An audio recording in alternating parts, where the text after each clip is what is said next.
तो भाई अब हम बात करेंगे अटॉर्नी जनरल ऑफ इंडिया की, एडवोकेट जनरल ऑफ स्टेट की। ठीक है, तो अटॉर्नी जनरल ऑफ इंडिया क्या है भाई? It is the highest law official of a country.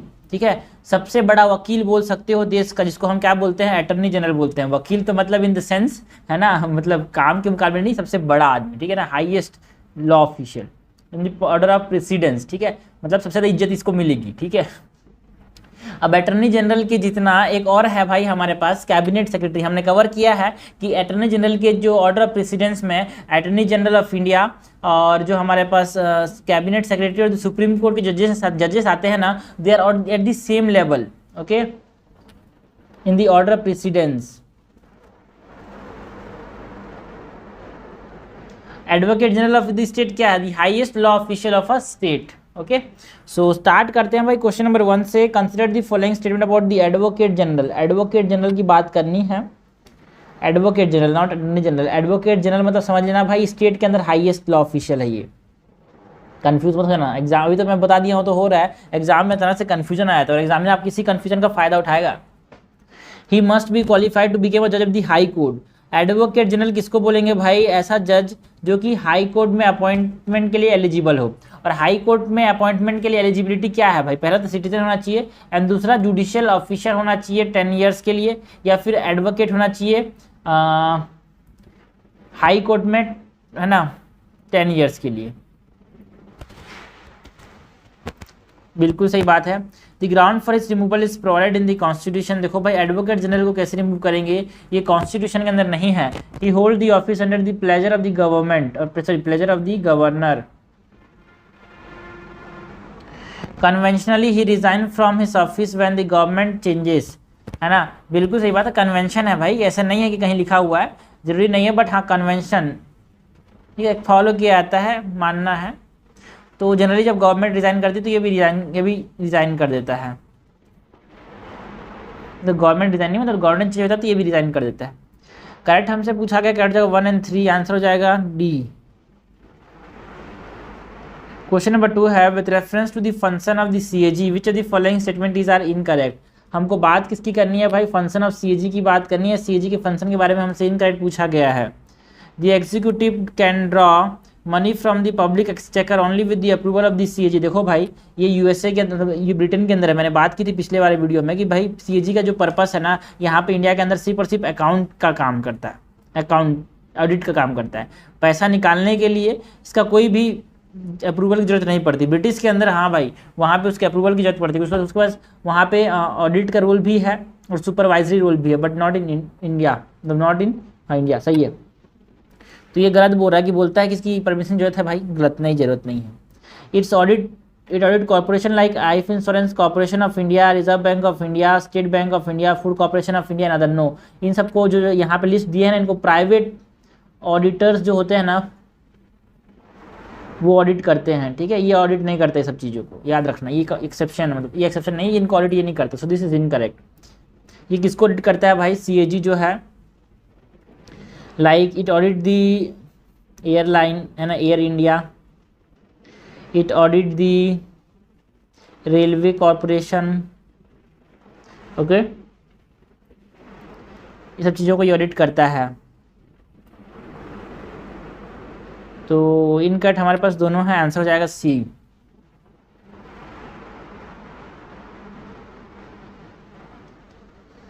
Question number 3 क्या है? With reference to the comptroller general of India. भाई हमने तो सीएजी पिछले वीडियो में कवर कर लिया, फिर भी यहाँ पे क्वेश्चन आ रहे हैं, बट रिवीजन है, समझ लो।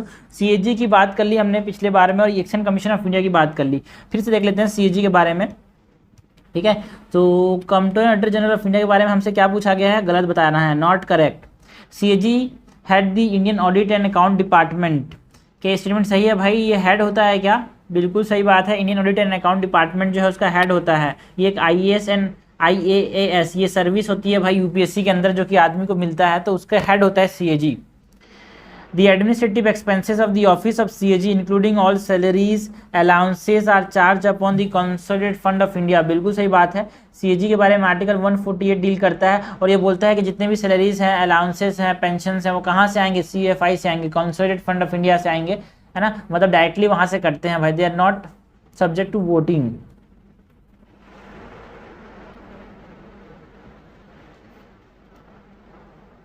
According to the constitution of India the CAG shall hold office for a period of 6 year और up to the age of 65। बिल्कुल सही बात है। सीएजी के बारे में ऐसा लिखा है क्या? हाँ, ऐसा लिखा तो है, बट ये कॉन्स्टिट्यूशन के अंदर नहीं लिखा है भाई। याद रखना, बहुत सारी चीज़ें हैं जो कि आपको थोड़ा सा क्वेश्चन बनाने समझ आएगी। ठीक है, ये सब कहाँ पे लिखा है? सीएजी एक्ट ऑफ 1971 में लिखा है ना। इसमें duties, power, condition of service के बारे में दिया हुआ है, नॉट इन द कॉन्स्टिट्यूशन। हमसे गलत पूछा है, गलत जाएगा सी।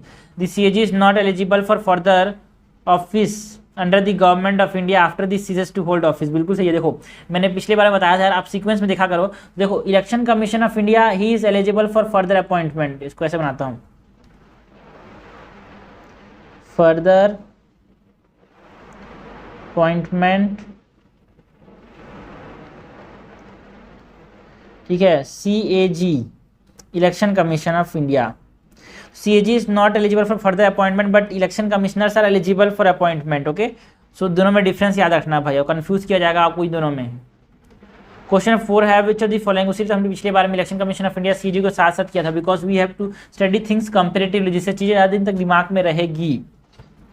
क्वेश्चन नंबर 4 है which of the following are the function of the controller auditor general of India. CAG के फंक्शन के बारे में फिर से पूछा गया है यार, बहुत इंपॉर्टेंट है, इसलिए यहाँ भी पूछा गया है।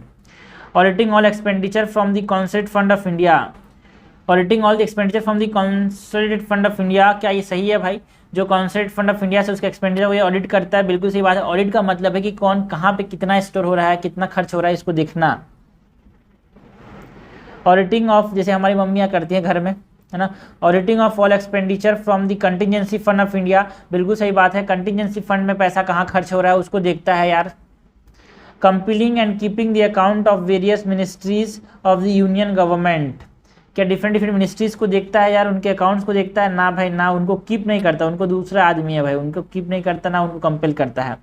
Ascertaining and certifying the net proceeds of any tax और ड्यूटी। बिल्कुल सही बात है, नेट प्रोसीड्स किसी भी टैक्स के अंदर या फिर ड्यूटी के अंदर उसको सर्टिफाई करता है ये। Compiling and keeping the account of various state government. बिल्कुल सही बात है, कीप करता है account of the state government and not under the union government. ठीक है, स्टेट गवर्नमेंट के लिए हाँ ठीक है, बट यूनियन गवर्नमेंट का नहीं करता। ओके, उसको अमेंड कर दिया है ना, जो 1971 का जो CAG एक्ट था ना, यहाँ पे CAG एक्ट से 1971 से पहले जब अमेंडमेंट नहीं हुआ था, उससे पहले ये था कि हाँ यूनियन गवर्नमेंट के भी जो अकाउंट्स है उनको ये देखेगा, बट उसको यहाँ पे क्या कर दिया गया, डिपार्टमेंटलाइजेशन ऑफ अकाउंट कर दिया गया। एक अकाउंट को एक डिपार्टमेंट ही देखेगी, ऐसा नहीं होगा कि उनके ऊपर एक कोई हेड होगा CAG जैसा।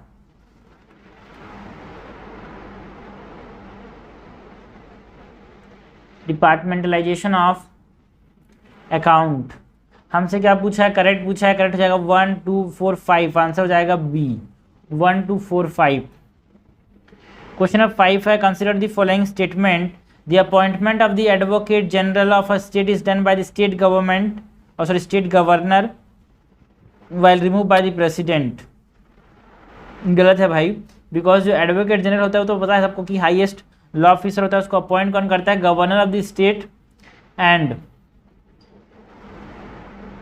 उसको रिमूव कौन करता है भाई? गवर्नर ही रिमूव करता है, ऐसे नहीं प्रेसिडेंट ही करेगा। ओके, एंड हमारे पास एडवोकेट जनरल के बारे में कौन सा आर्टिकल है भाई? Article 165। Okay, the attorney general and advocate general of the state resign with the resignation of the government at the union the state level. के स्टेटमेंट सही है भाई, कि जब देखो attorney general highest law officer है कंट्री के अंदर, एंड अटॉर्नी जनरल के बारे में कौन सा आर्टिकल है भाई? Article number 176। ठीक है ना, और 165 है एडवोकेट जनरल के बारे में। तो हमको यह पूछा गया है, देखो अटॉर्नी जनरल को अपॉइंट कौन करता है? प्रेसिडेंट, और उसको सुप्रीम कोर्ट जैसे रिमूव सुप्रीम कोर्ट के जज कैसे रिमूव करेंगे? अटॉर्नी जनरल को, है ना। बट यहाँ पे स्टेट गवर्नमेंट का ऐसा नहीं है। ऐसा लगेगा क्या? मतलब समझना, स्टेट गवर्नमेंट के जो अटॉर्नी जनरल है, मतलब एडवोकेट जनरल है, उसको अपॉइंट कौन करता है? गवर्नर। रिमूव कौन करता है? गवर्नर। अटॉर्नी जनरल को अपॉइंट कौन करता है? प्रेसिडेंट, बट रिमूव कर सकते हैं सुप्रीम कोर्ट के जज जैसा। अब ये सही है कि देखो भाई, जब सेंट्रल लेवल पे है ना, जब हमारे पास स्टेट लेवल पे जब हमारे पास गवर्नमेंट रिज़ाइन करती है तो सीएजी को भी रिज़ाइन करना, मतलब अटॉर्नी जनरल को भी रिज़ाइन करना पड़ता है। और स्टेट लेवल पे एडवोकेट करना करता है, नहीं है, कन्वेंशन है यार, एडवोकेट जनरल भी रिज़ाइन करता है ना, ऑटोमेटिकली ऐसा बोल सकते हो। सो दिस इज करेक्ट। हमसे इनकरेक्ट पूछा, इनकरेक्ट जाएगा A1 ओनली।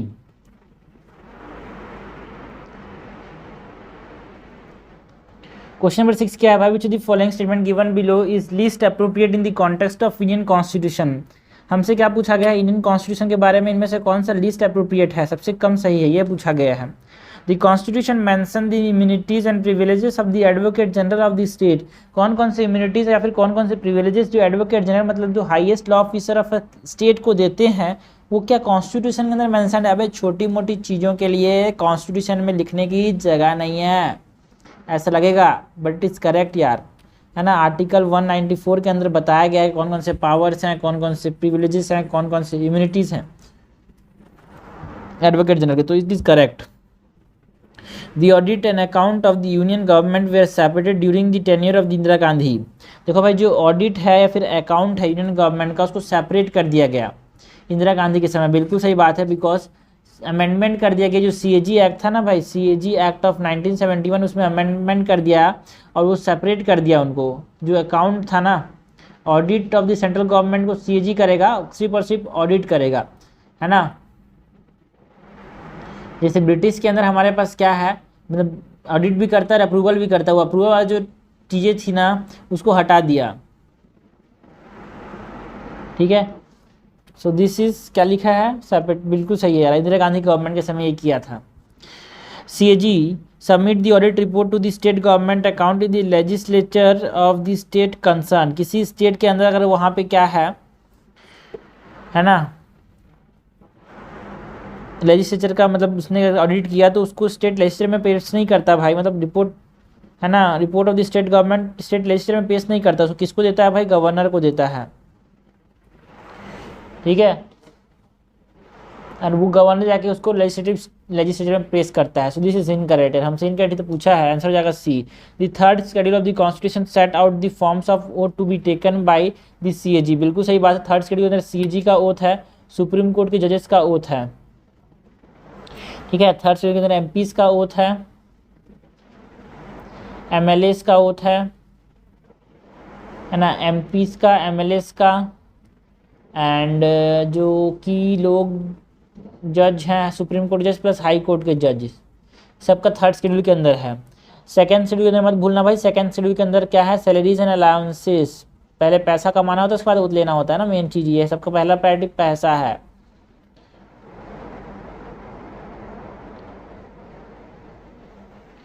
क्वेश्चन नंबर 7 है, consider the following statement regarding the attorney general. Who is attorney general? The highest law official of a country.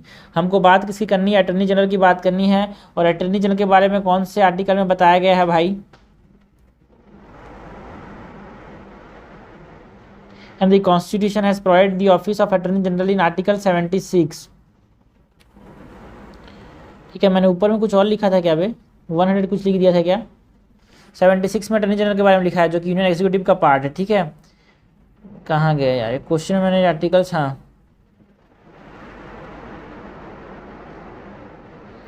Advocate general तो सही है, अटॉर्नी जनरल 176 लिख दिया, 76 bro, ठीक है। एंड एडवोकेट जनरल के बारे में 165, ओके। सो ये चीज़ें हैं, अपने दिमाग में रखनी है, बेस्ट चीज़ें, ठीक है। So it's office is mention in article 148। देखो भाई 148 जो है वो सीएजी के बारे में बात करता है, नॉट अटॉर्नी जनरल। ही और she receive the remuneration as fixed by the parliament. क्या इसको रिम्यूनरेशन जो है वो पार्लियामेंट जो फिक्स करेगा वो मिलता है भाई? नो, ही और she receive the remuneration that is fixed by the president, ठीक है। This is incorrect.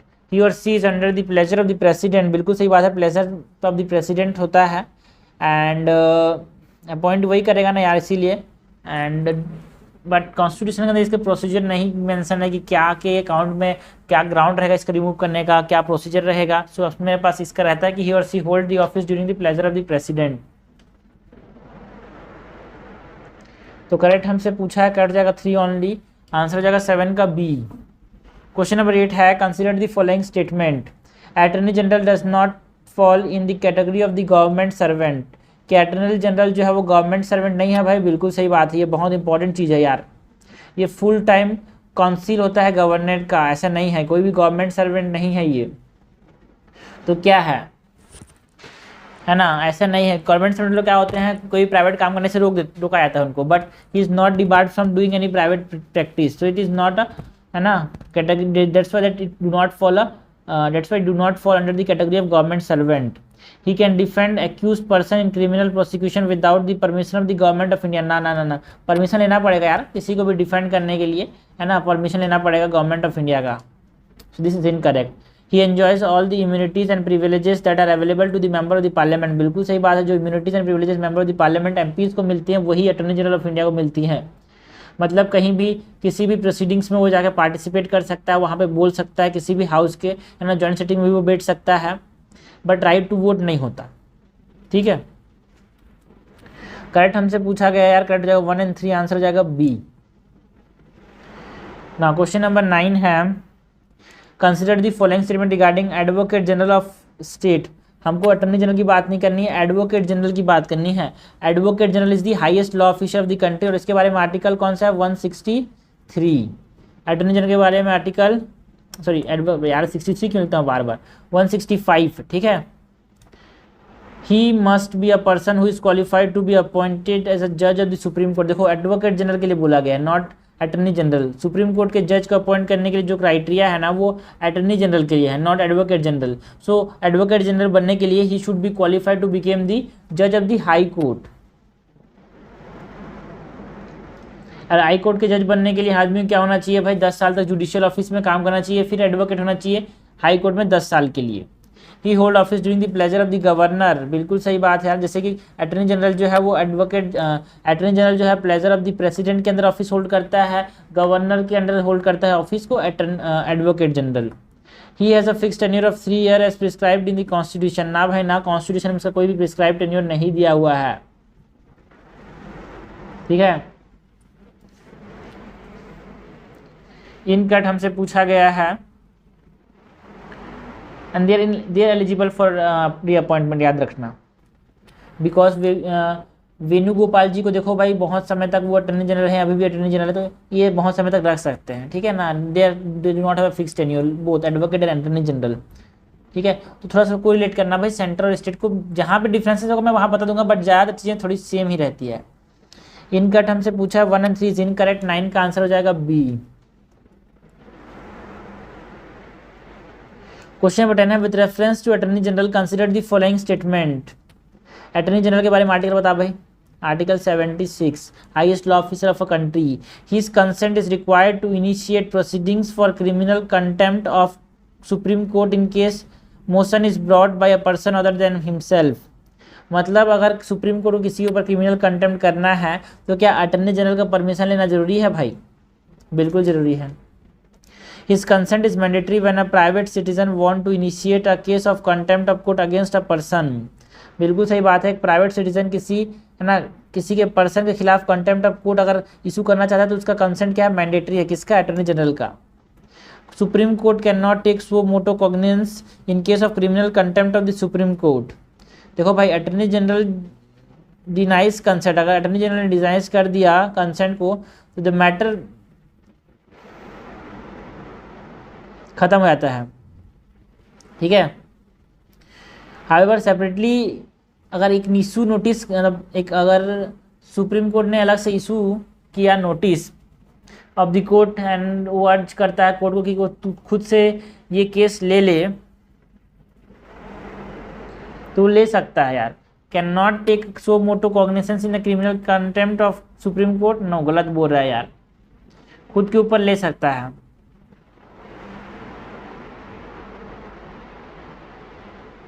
Like the प्रशांत भूषण के केस में हमारे पास देखने को मिला था, 1 रुपये का फाइन लगाया था ना। The consent of the senior most law officer is not required, Prashant Bhushan के केस में। ठीक है, तो हमारे पास करेक्ट हमसे पूछा गया है, करेक्ट जाएगा 1 2 सही है यार, 1 और 2 इज करेक्ट, हमारे पास आंसर हो जाएगा सी। क्वेश्चन नंबर 11 है यार, consider the following statement with reference to attorney general of India, है ना, सबसे highest law officer of India, article number 76। Constitution neither has provided a fix term of tenure nor prescribe the procedure for the removal. देखो भाई, procedure of the removal बताया है कि same as the supreme court जज, ऐसा है क्या? देखो, ये कॉन्स्टिट्यूशन ने नहीं बताया है। जो सीएजी होता है उसका होता है same as a supreme court जज, ठीक है।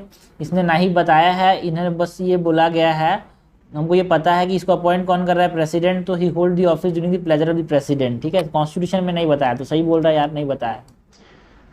He has right of audience in proceedings of the parliament without right to vote, बिल्कुल सही बात है कि प्रोसीडिंग्स में बैठ सकता है, बोल भी सकता है, बट वहाँ पे वोट नहीं कर सकता, किसी भी हाउस के, लोकसभा, राज्यसभा, ज्वाइंट सिटिंग, किसी में। He can't defend an accused person in any civil or criminal proceedings, कर सकता है भाई, बट परमिशन चाहिए, है ना, ठीक है। सो ये क्या बोल रहा है, कैन डिफेंड बोल रहा है तो गलत बोल रहा है यार। करेक्ट हमसे पूछा कर जाएगा A1 and 2 only. Question number 12 है, the CAG of India has been elected as external auditor of many international bodies, which of the following are those institution. जो सीएजी है ना भाई इंडिया, उसको कुछ एक्सटर्नल बॉडीज़ का, है ना, ऑडिटर भी बनाया गया है, तो वो कौन कौन से बॉडीज़ हैं ये हमसे पूछा गया है।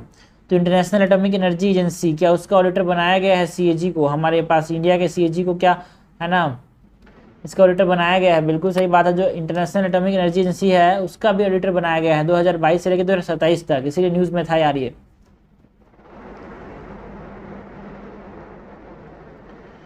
World food and agriculture organization, बिल्कुल सही बात है, फूड एंड एग्रीकल्चर ऑर्गेनाइजेशन का भी हमारे पास एक ऑडिटर है, एक्सटर्नल ऑडिटर है भाई, CAG of India.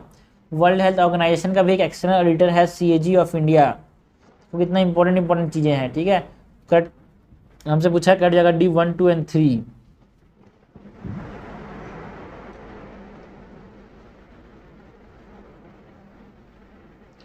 Question number 13 है, with reference to the attorney general of India, attorney general of India, article number बता बे, article number 76। He is a full time counsel for the government and he is barred from private practice. मैंने बोला ना, it is not, he is not barred from the private practice, है ना, government servant, इसीलिए हम उसको नहीं बोल सकते। The term of the office of attorney general is 5 year as per the constitution of India. ना भाई ना, हमने देखा है, it is not fixed by the constitution, है ना। और ये प्लेजर ऑफ द प्रेसिडेंट के अंदर होल्ड करता है office, appointed by the president and he और she is remove by the president. His remuneration is equal to that of the election commissioner of India. गलत बात है भाई, इसका रिम्यूनरेशन जो है वो कॉन्स्टिट्यूशन के अंदर फिक्स नहीं है, उसको कौन डिसाइड करता है, प्रेसिडेंट डिसाइड करता है। तो आप कैसे बोल सकते हो कि कमिश्नर के जैसा होगा? तो करेक्ट हमसे पूछा गया है, करेक्ट तो कोई सा भी नहीं है भाई, आंसर हो जाएगा डी। क्वेश्चन नंबर 14 है, which of the following is are the condition laid by the Indian Constitution to be appointed as an advocate general of the state। अगर किसी भी आदमी को advocate general of the state बनाना है तो constitution के अंदर क्या बताया गया है? देखो याद रखना भाई, क्या क्वेश्चन हमसे पूछा है। He must be a citizen, yes, ये कॉन्स्टिट्यूशन में बताया गया है। एंड एडवोकेट जनरल के लिए आर्टिकल नंबर 165 है भाई।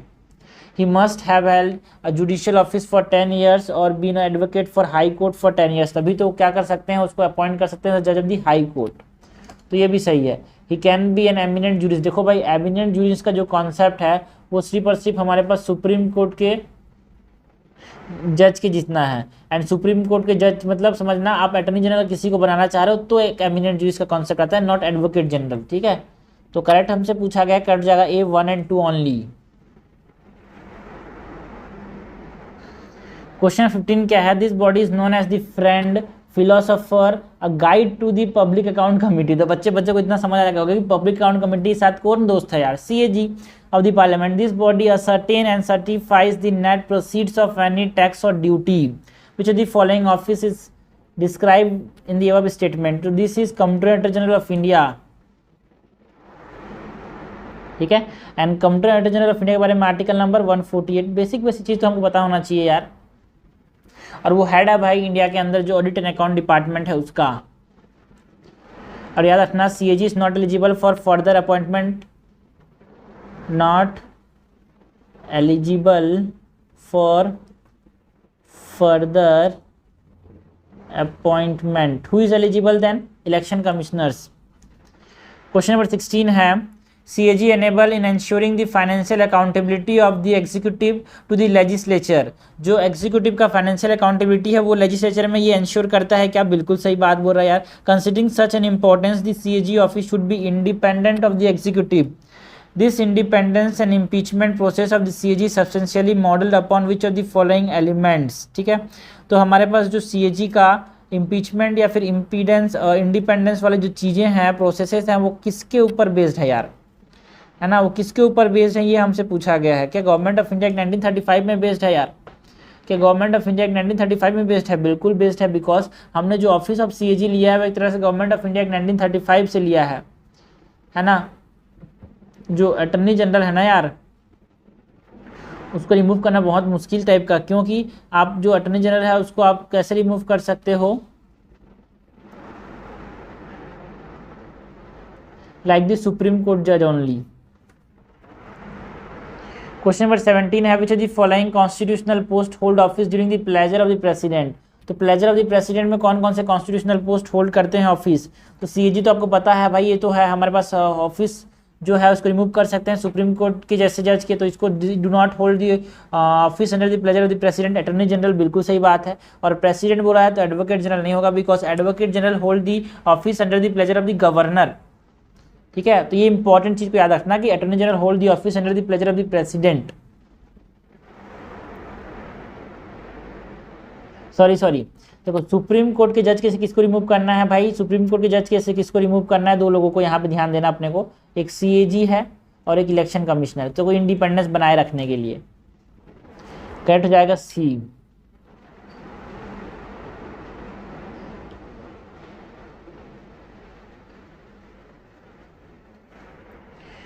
क्वेश्चन नंबर 18 है consider the following statement. CAG submits its audit report to the parliament. क्या स्टेटमेंट सही है भाई? देखो, अपना ऑडिट रिपोर्ट जो है ना, CAG जो है वो किसको सबमिट करता है भाई? प्रेसिडेंट को. किसको सबमिट करता है CAG अपना ऑडिट रिपोर्ट? प्रेसिडेंट को. अब प्रेसिडेंट क्या करता है? ये रिपोर्ट को जाके पार्लियामेंट में प्रस्तुत करता है. So it does not submit to the parliament but to the president. The administrative expense of the office of CAG is subjected to vote of parliament. के सही है भाई? बिल्कुल गलत है, बिकॉज जो एडमिनिस्ट्रेटिव एक्सपेंसेस होते हैं ऑफिस ऑफ द CAG वो they are not subject to vote यार, है ना, they are not subject to vote. जिसमें सैलरीज आते हैं, अलाउंसेस आते हैं, वो डायरेक्टली कहाँ से आता है? कंसोलिडेटेड फंड ऑफ इंडिया से आता है. So this is incorrect. The condition of service of a person serving in the Indian Audit and Account Department is prescribed by CAG. जो Indian audit and account department है IA and AS, ये जो है UPSC के अंदर एक service है भाई, उसके अंदर जो कंडीशन ऑफ सर्विस है क्या उसको CAG डिसाइड करता है ना. इसको कौन देखता है भाई? प्रेसिडेंट देखता है, नॉट CAG. ओके, तीनों गलत है भाई. यहाँ पे हमसे इनकरेक्ट तो पूछा, इनकरेक्ट जाएगा D. 1, 2 and 3 तीनों इज इनकरेक्ट. क्वेश्चन नंबर 19 है consider the following statement. The contempt of court proceeding against an individual. Contempt of court मतलब कोर्ट की अवमानना कर दी उसने किसी भी इंडिविजुअल के खिलाफ, can not be initiated without the consent of the attorney general if move by a private individual. अगर प्राइवेट इंडिविजुअल ने कोर्ट की अवमानना, सपोज करो एक इंडिविजुअल P2 है, एक इंडिविजुअल B है, एक प्राइवेट इंडिविजुअल A है, ठीक है, इसने क्या कर दिया? कॉन्टेम्प्ट ऑफ कोर्ट कर दिया, कॉन्टेम्प्ट ऑफ कोर्ट कर दिया. तो क्या A जो है B के खिलाफ कोर्ट में जब केस फाइल करेगा, है ना, कॉन्टेम्प्ट ऑफ कोर्ट करके क्या उसको अटॉर्नी जनरल का परमिशन लेना पड़ेगा? बिल्कुल लेना पड़ेगा यार. The term contempt of court is nowhere defined in our Indian constitution. Contempt of court कहीं भी डिफाइंड नहीं है भाई, बिल्कुल सही बात है. डिफाइंड कहाँ पे है? कंटेम्प्ट ऑफ कोर्ट एक्ट के अंदर डिफाइंड है.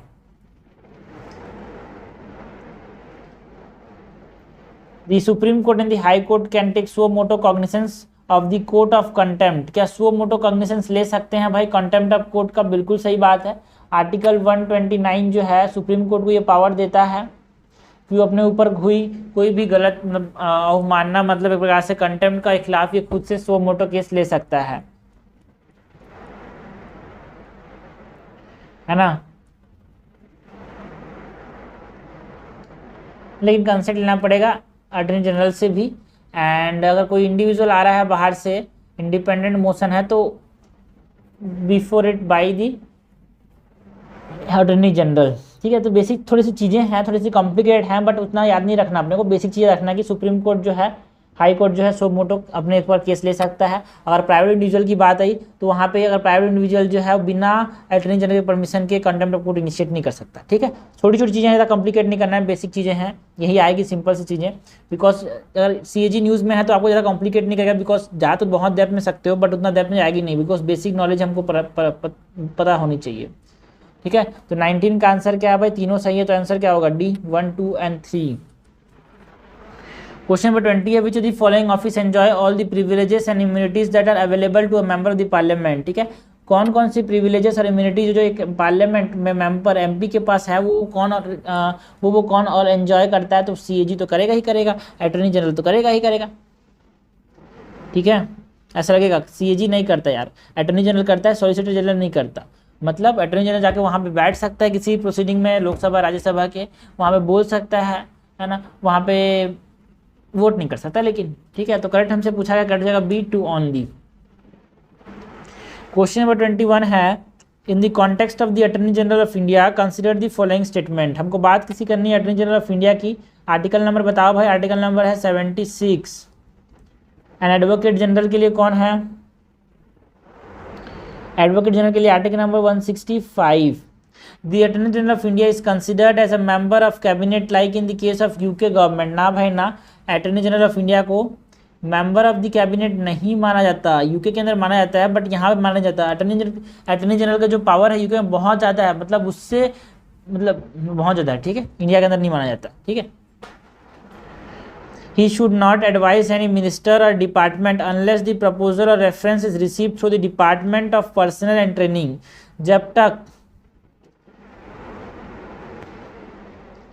है ना, अटॉर्नी जनरल तब तक किसी मिनिस्ट्री ऑफ डिपार्टमेंट को कोई भी चीज़ में एडवाइस नहीं दे सकता जब तक इसको किसने ना बोला हो, ministry of law and justice ने ना बोला हो कि अपना मुंह खोल भाई, है ना। इस तरह से थोड़ी सी कड़क बात इसलिए करता हूँ कि चीज़ें दिमाग में ज़्यादा रहती है। ठीक है ना, बिना फालतू का किसी गवर्नमेंट को एडवाइस नहीं कर सकता वो। ठीक है, जब तक उससे पूछा ना जाए तब तक मत बोलो मुँह, ऐसा बोलते हैं। कौन पूछेगा, लॉ ऑफ जस्टिस पूछेगा, not ministry of department, not department of personal and training.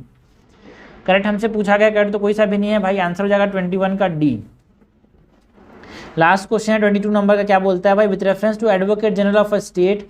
ठीक है, advocate general of a state की बात करें तो एडवोकेट जनरल के बारे में आर्टिकल बताओ यार, अभी बताया article 165। He gives advice to the government of the state upon such legal matter. Legal matter में स्टेट गवर्नमेंट को एडवाइस देता है क्या, बिल्कुल सही बात है। He has the right to vote, अरे यार, and speak and to take part in the proceedings of both the house of the state legislature. देखो भाई, बैठ तो सकता है बट वोट करे ऐसा नहीं है, अटॉर्नी जनरल जैसे। ठीक है, he enjoy all the privileges and immunities that are available to a member of the state legislature. बिल्कुल सही बात है, लाइक द अटॉर्नी जनरल जो है वो MPs के जैसे प्रिविलेजेस को एंजॉय करता है, उसी प्रकार जो एडवोकेट जनरल है वो एक MLA जैसे प्रिविलेज को एंजॉय करता है, बट वो जाके वहाँ पे बैठ सकता है, बोल सकता है, बट वोट नहीं कर सकता। करेक्ट हमसे पूछा गया, क्या हो जाएगा 1 और 3, आंसर हो जाएगा C। तो ये हमने देखे भाई अटॉर्नी जनरल से क्वेश्चन, एडवोकेट जनरल से क्वेश्चन, बहुत इंपॉर्टेंट है। हमेशा अगर न्यूज़ में आते तो क्वेश्चन उस प्रकार से नहीं आएंगे कि न्यूज़ में क्यों था, ये आएंगे हाँ अटॉर्नी जनरल के बारे में चीज़ें आपको पता है कि नहीं। बिकॉज व्हाट आर ब्यूरोक्रेट्स, काम क्या है ब्यूरोक्रेट्स का, उनका काम है जो डेमोक्रेसी के जो पीछे रह के, पर्दे के पीछे रह के डेमोक्रेसी को चलाना। If politicians are the brain then the heart of democracy are the bureaucrats. ठीक है, तो इसीलिए आपको सिस्टम कैसे काम करता है ये समझ आना चाहिए।